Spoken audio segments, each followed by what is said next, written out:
Kala ban samu na je na gaishe shi ba na ga an ci an kashe kurfi. Barka dai.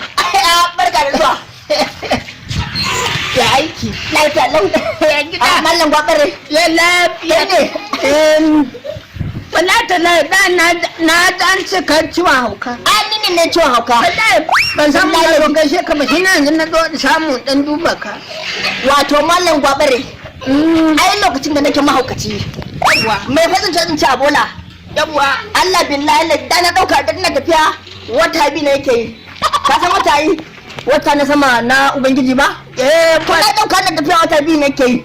Da na warke na samu sauki sai na gane ashe kowane layi akwai nasu watan.